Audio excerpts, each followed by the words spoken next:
Manhã da Piedade de volta. E se você quer saber mais sobre a programação da TV Horizonte, acesse o nosso site e redes sociais.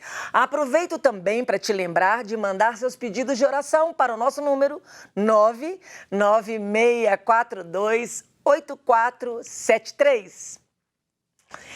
E agora nós vamos falar sobre cirurgia bariátrica. Ela pode ajudar no tratamento do diabetes. E quem vai nos explicar como isso acontece, os benefícios e cuidados, é o nosso cirurgião bariátrico, Dr. Rodrigo Fabiano Guedes Leite. Muito obrigada pela sua presença, Dr. Rodrigo. Tudo bom? Seja bem-vindo ao Manhã da Piedade. Tudo bem, obrigado pelo convite. Dr. Rodrigo, existe a cirurgia bariátrica e metabólica. Qual é a diferença dessas duas cirurgias?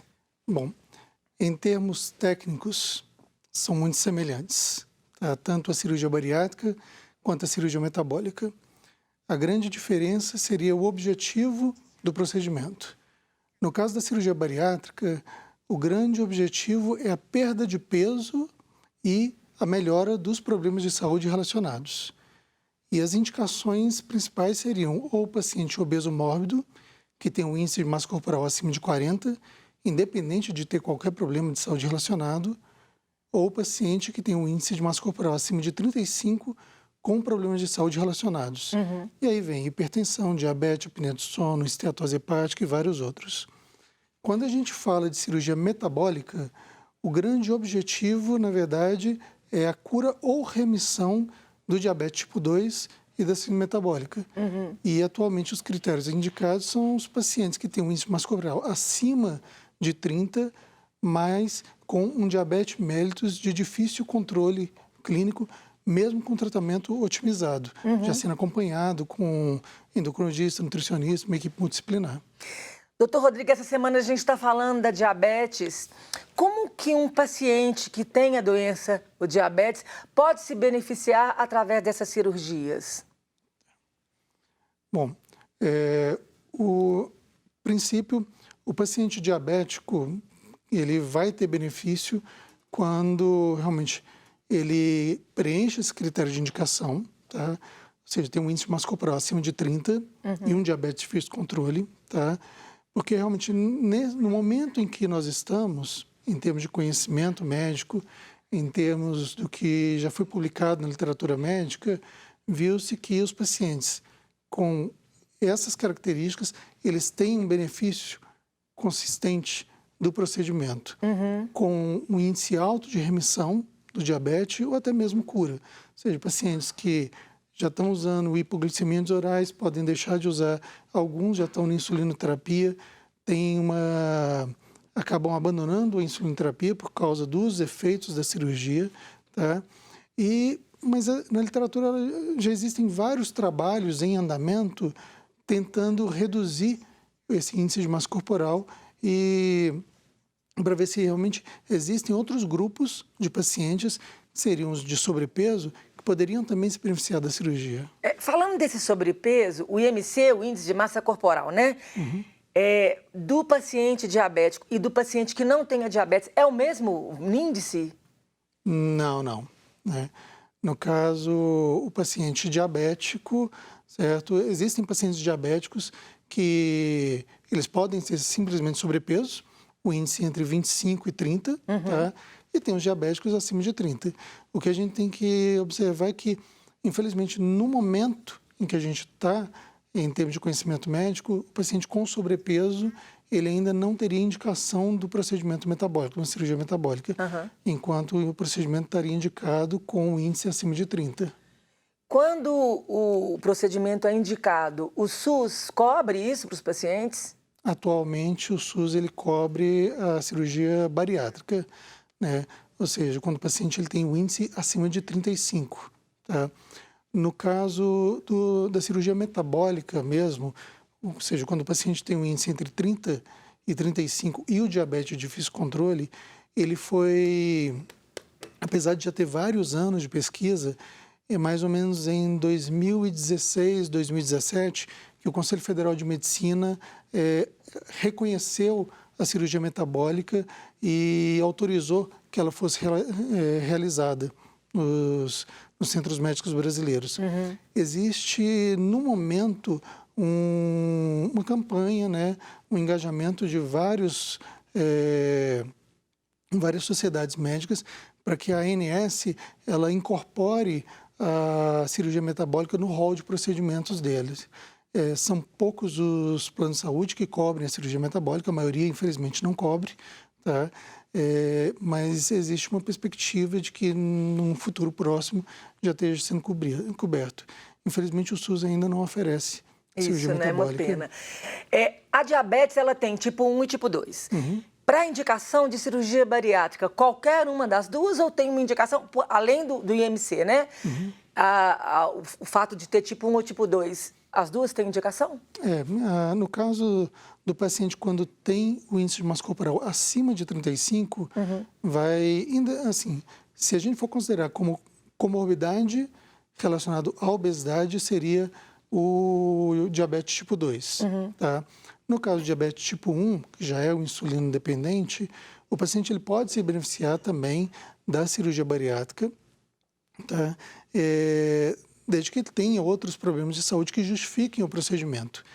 Tem muitos estudos na literatura que saíram nos últimos anos que eles mostram os benefícios da cirurgia bariátrica e metabólica no paciente com diabetes tipo 1, e aí a gente não considera o diabetes tipo 1 como critério de indicação, mas eles mostram que o paciente diabético tipo 1, quando ele é submetido ao procedimento bariátrico metabólico, ele tem melhor controle glicêmico, ele tem redução das doses de insulina e redução dos efeitos colaterais da insulinoterapia. Então, tem muitos pacientes diabéticos tipo 1 que eles têm um benefício indireto bom resultado da cirurgia. Então, tem os benefícios, mas e os riscos, doutor? Se a gente for colocar na balança, certo, os riscos da doença são maiores do que o procedimento. A gente tem uma premissa de que nunca o tratamento pode ser pior do que a doença, né?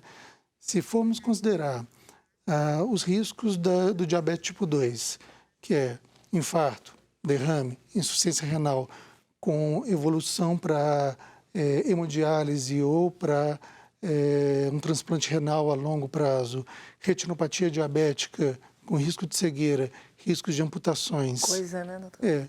Isso aí é o que vem junto do pacote do diabetes, tá? E hoje em dia os procedimentos bariátricos, eles são feitos com técnicas minimamente invasivas. Hoje em dia não se abre mais barriga para operar ninguém. É feito por videolaparoscopia, em alguns casos por via robótica. Então, a recuperação do paciente é uma recuperação muito mais rápida. Antigamente, quando se pensava em cirurgia bariátrica, se pensava naquele paciente de 150, 200 quilos, que tinha um corte na barriga de quase 20 centímetros e ficava 7, 10 dias internados no hospital com internação no UTI. Hoje em dia, o período de internação é 24, 48 horas. O paciente opera, no mesmo dia ou no dia seguinte já está alimentando a dieta líquida e logo depois já está indo embora para casa. Diante disso que o senhor está falando, já que a cirurgia não é mais tão invasiva como era antigamente, tinha os problemas, mas qualquer pessoa que tenha esse IMC mais alto, que tenha diabetes, que tenha indicação pela idade, existe uma idade? A princípio é preconizado uma idade mínima de 16 anos, tá? E uma idade máxima até 65 anos. Mas, da mesma forma, existem inúmeros trabalhos que mostram os benefícios da cirurgia para a população idosa. Então, tem inúmeros pacientes acima de 65 anos que se beneficiam dos procedimentos bariátricos e metabólicos. Porque, acima de 65 anos, existe um risco maior de fratura. Então, quanto mais obeso, maior o risco de fratura. Peso. Inevitavelmente, o risco cardiovascular é elevado, tá? Depois dos 65 anos. E a gente vê uma regressão do risco cardiovascular após os procedimentos bariátricos e metabólicos, e até mesmo o risco oncológico. A obesidade ela está diretamente relacionada a alguns tipos de câncer, esôfago, de cólon, ovário, mama, e ao longo da vida o nosso risco oncológico aumenta. Tem trabalhos que mostram que realmente, à medida que o paciente perde peso, seja por procedimento cirúrgico, seja de uma forma clínica conservadora, o risco oncológico desse paciente diminui. Então, são mais fatores, mais justificativos para poder mostrar os benefícios. Mais pontos positivos, Exatamente. né, doutor? Depois que passa a cirurgia, assim, o paciente diabético, a sua melhora, a sua queda do índice glicêmico é praticamente automático, assim? Ou é progressivo? Bom, o controle glicêmico, ele é observado em alguns casos quase que de imediato, tá? Durante o curto período de internação hospitalar, a gente já vê uma melhora consistente da glicemia e, nesse momento, a equipe de endocrinologia ele acaba ou ajustando a dose da medicação, seja a hipoglicemia oral, seja a insulinoterapia, ou até mesmo durante a internação hospitalar, já retirando, certo? E fazendo acompanhamento ambulatorial. Tá? Mas isso aí também depende muito realmente da reserva pancreática do paciente. Quanto maior o tempo de evolução do diabetes, mais a reserva pancreática ela vai se exaurindo. Tá? Então, para a gente falar se o paciente ele tem uma perspectiva maior de ter só uma remissão ou cura do diabetes, ou ter uma melhora, uma remissão parcial, vai depender muito do quanto de pâncreas endócrino ele ainda tem funcionante. Porque eu ia perguntar isso para o senhor. A gente consegue chegar à cura, essa melhoria, todo mundo que faz a cirurgia? Então, o senhor já me respondeu falando que depende do quanto que ele tem do pâncreas, como que está a situação dele, né? Exatamente. Doutor, de tudo que a gente falou, que nessa semana nós estamos tratando de diabetes, existe alguma informação que o senhor acha relevante que a gente não falou aqui? Bom, eu acho que se a gente for considerar a fase que a gente está passando no mundo, questão de pandemia, coronavírus, no início da pandemia, certo, eu via muitos pacientes ligando na clínica, ligando no hospital, desesperados porque eles, de uma forma, talvez por conceitos leigos, eles eram colocados como um grupo de risco. Tá? E uma coisa que a gente sempre tenta esclarecer é que o paciente bariátrico ou pós-bariátrico, pós-metabólico, ele não é grupo de risco. Ao contrário, ele foi retirado do grupo de risco. Se a gente pensar que o paciente obeso, ele tem um quadro inflamatório crônico e a obesidade mantém o organismo no estado inflamatório crônico, ele tem uma restrição ventilatória por causa da dificuldade de expansão pulmonar. Ele tem um diabetes, que é fator de risco de gravidade para a infecção do Covid. Ele é hipertenso e várias outras comorbidades associadas. Quando o paciente ele é operado, seja bariátrica, seja metabólico, no primeiro mês ele perde em torno de 10% do peso dele. Isso aí já é suficiente para ter uma melhora do controle glicêmico, melhora da hipertensão, melhora da dinâmica respiratória dele e melhora do quadro respiratório crônico. Tudo melhora. Tudo melhora. E aí a gente vê uma situação que a gente passou. Mais ou menos final de março, abril, os hospitais todos pararam de fazer bariátrica, não só em Belo Horizonte, mas no país inteiro. E aí, porque a gente estava esperando que ia ser realmente uma situação catastrófica, como foi na Itália e em Nova York. E vários trabalhos na literatura, certo, que apareceram, eles falaram, não, ao contrário, vocês têm que voltar a realizar os procedimentos, porque a intenção é tirar os pacientes do grupo de risco. Depois de operado, o paciente, nesse primeiro mês, com as melhoras que são evidentes, ele já é retirado do grupo de risco de uma infecção grave ou catastrófica pelo coronavírus. Então, desde o final de abril, as nossas sociedades reguladoras, a Sociedade de Cirurgia Bariátrica, o Conselho Federal de Medicina, o Colégio Brasileiro de Cirurgiões, eles endossaram o retorno dos procedimentos bariátricos e metabólicos justamente como uma arma de enfrentamento à pandemia do coronavírus. Então, doutor, de tudo que o senhor falou, a gente volta naquela velha que os médicos todos batem, fazer exercício, caminhar, alimentação saudável, não comer gorduras nem açúcares nem farináceos. É isso mesmo? Exatamente. Cirurgia bariátrica metabólica é um procedimento que é fim de linha, certo? É uma última alternativa e o melhor procedimento que existe, na verdade, é a prevenção, certo? Ter um controle alimentar, fazer atividade física, certo? Manter o controle, as visitas regulares ao profissional de saúde, certo? Que o acompanha, é profilaxia. É isso mesmo. Doutor, aonde o senhor atende? Se tem Instagram, se tem clínica? Quem quiser te procurar para fazer uma consulta, como que eles devem proceder? Tá. Nossa clínica tem um Instagram, certo? Tanto do Hospital Madre Teresa. E qual que é o Instagram? @Hospital Madre Teresa. Do Hospital Madre Teresa. E tem a minha clínica, que é a Clínica Neobaros, tá? A gente atende, todos os convênios que atende no Madre Teresa, atende lá na clínica.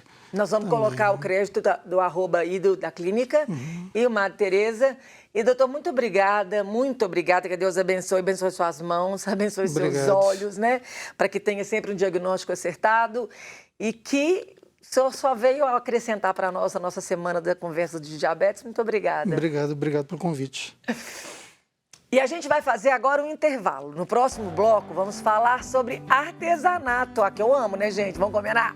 Voltamos já já.